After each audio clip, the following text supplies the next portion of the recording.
Inilah ceramah pagi Ustadz Abdul Somad. Bagaimana cara untuk kita bisa melembutkan hati kita? Semoga bermanfaat kawan. Obat pembahasan ke-6, obatnya adalah taubat. Tadi kan penyakitnya maksiat, lepaskan dari maksiat. Yang selama ini pakai narkoba, orang pecandu narkoba nggak bisa diceramahi, berhenti nggak bisa. Masukkan ke BNN, Badan Narkotika Nasional, nggak ada tawar-menawar. BNN punya kawan, punya anak, punya mantu kena narkoba, nggak bisa diajak sholat sunat taubat, nggak bisa diceramahi. Tolonglah Ustadz doakan, memang penting doa, tapi ikhtiarnya masuk BNN. Kalau mau mondok Pak Ustadz, masuk pondok Suryalaya, Abah Anom rahimahullah, Allahumma ghafirlahu. Di sana ada khusus untuk penanganan pecandu narkoba. Nah, ini obatnya adalah taubat. Mandi taubat, habis mandi taubat, wudhu, nggak bisa wudhu, tayamum, sholat sunat taubat, habis sholat sunat, apalagi ini momen Sya'ban, mau dekat Ramadan, sholat sunat taubat, habis itu istighfar, minta ampun kepada Allah. Mamin muslimin yuznibu dzamban, kalau ada orang yang silap salah berdosa, summa yatatahhar, mandi bersuci, summa yusolli rak'ataini, salat sunat taubat 2 rakaat, summa yastaghfirullah, minta ampun kepada Allah, illa ghafarallahu lah, Allah mengampunkan dosanya. Astaghfirullahalazim. Jadi cara melembutkan hati adalah taubat. Taubatnya taubat nasuha. Ya, betul-betul taubat, bukan taubat sambal, bukan taubat karena tertangkap, bukan taubat karena bosan, tapi memang betul-betul taubat, taubatan nasuha. Ya ayyuhalladzina amanu, hai orang beriman, tubu ilallah taubatan nasuha. 7. Obat dari lalai, ala bidzikrillahi tatma'innul qulub, dengan banyak berzikir. Banyak berzikir, hati akan tenang. Subhanallah walhamdulillah wa la ilaha illallah wallahu akbar. Nanti ada yang ngasih zikir Ratibul Haddad, zikir-zikir yang disusun oleh Imam Al-Haddad. Ada yang ngasih zikir Ratibul Attas, zikir-zikir yang disusun oleh Imam Al-Attas. Ada zikir-zikir yang disusun oleh Imam Abul Hasan Asy-Syadzili. Ada zikir-zikir yang disusun oleh Imam Bahauddin An-Naqsyabandi. Ada zikir-zikir yang disusun oleh Imam At-Tijani. Ada zikir-zikir yang itu semua tinggal diamalkan saja. Terserah mau ikut Naqsyabandiyah, Syadziliyah, Syattariyah, Darqawiyah, Tijaniyah. Karena itu jalan, thariqah artinya jalan. Yang tujuannya adalah bagaimana melembutkan hati. Ala bidzikrillah, dengan banyak berzikir, tatma'innul qulub, hati menjadi tenang. Di mana letak tenang? Hati. Jantung, iya jantung, hati.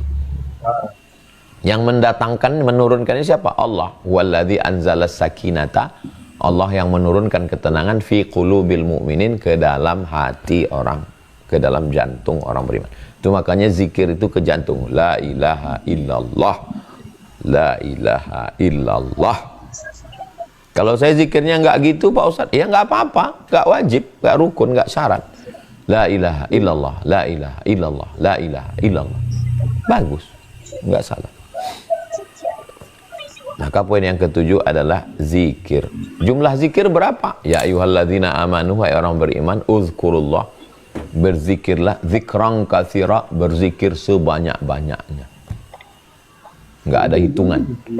Terus guru saya mengatakan zikir 1 hari 1000. Boleh. Karena sahabat Nabi Abu Hurairah sebelum tidur malam, dia buat simpul tadi. Simpul 1000 simpul, lalu dia bertasbih 1000. Subhanallah, subhanallah, subhanallah. Kenapa mesti dibatasi 1000? Iya, supaya kita tahu udah berzikirnya berapa. Karena kalau banyak-banyak berapa gitu. Jadi kalau ada orang, saya zikir saya Pak Ustadz, istighfar 1000, salawat 1000, la ilaha illallah 1000. Mantap, bagus, lanjutkan. Nggak bid'ah, nggak salah. Poin ke-8.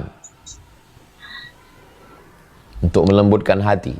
Idza mata, kalau ada saudaramu mati, fa'udhu, kunjungi dia. Man syahidal janazah, siapa yang ikut penyelenggaraan jenazah sampai dikebumikan. Kalau cuma ikut sampai sholat jenazah dapat 1 qirat, tapi kalau dapat sampai ikut pemakaman itu 2 qirat. 2 qirat itu seperti bukit Uhud. Kenapa pahalanya begitu besar? Hati jadi lembut, hati jadi baik. Makanya kalau ada ustadz cerita mati, bukan buat kita putus asa, untuk melembutkan hati. Banyak-banyak ingat mati. Poin ke-9.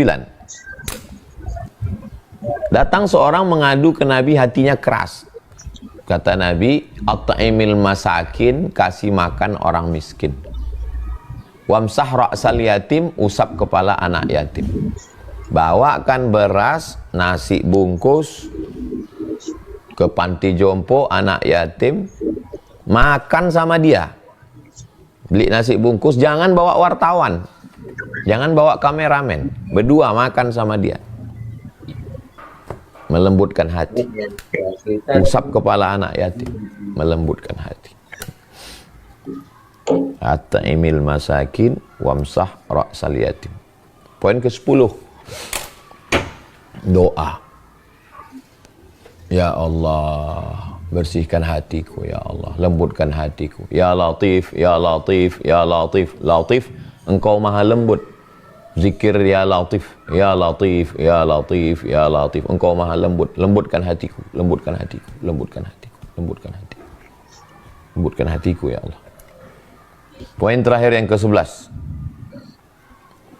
Poin yang ke-11 adalah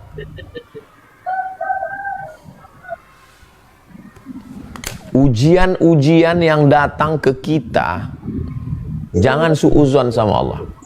Kematian, kehilangan, kebangkrutan, kesusahan, kepahitan, kegetiran, gundah gulana, itu sebetulnya kalau kita renung, itu adalah untuk melembutkan hati.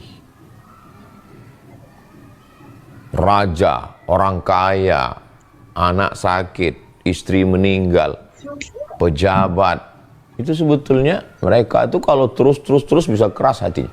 Ini yang terbaru tentang konglomerat Amerika yang sudah mati tapi filenya terbuka sekarang. Ternyata mereka pesta kalangan jet set, orang-orang hebat, makan daging manusia. Nggak masuk akal, kok bisa? Kita aja bingung. Ya semua udah dicobanya, daging orang yang belum dicobanya. Kejahatan seksual, pedofilia, menculik anak-anak. Kok bisa gitu? Ya itu. Uang ada, jabatan ada, rumah ada. Intinya manusia ini nggak bisa tenang. Pertama dia berburu, nembak burung, nembak. Udah nggak menemukan kenikmatan lagi nembak burung. Akhirnya pergi ke Afrika, nembak singa, nembak banteng. Akhirnya dibayar orang, ditangkap orang, dibayar, disuruh lari di hutan untuk nembak orang. Ada itu. Manusia ini kalau sudah mati hatinya udah gila udah. Nauzubillah. Jadi kalau kita masih jatuh, masih tersungkur, masih sakit, masih demam, masih kehilangan, husnuzon sama Allah. Berarti Allah ingin melembutkan kita. Karena kita ini kalau terlampau nikmat hidup ini, jadi nggak nikmat. Hidup ini kalau terlampau nikmat, jadi nggak nikmat, akhirnya mencari kenikmatan. Kok bisa? Sudah punya istri, punya anak, kok bisa dia mendapatkan kenikmatan nauzubillah ke laki-laki? Nauzubillah. Allah masih sayang sama kita.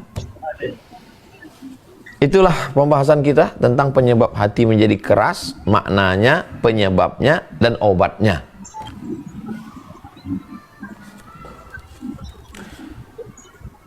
Kalau kita berjalan masih jatuh, masih merangkak, masih tertatih, berarti Allah masih membimbing kita, Allah masih lembutkan hati kita.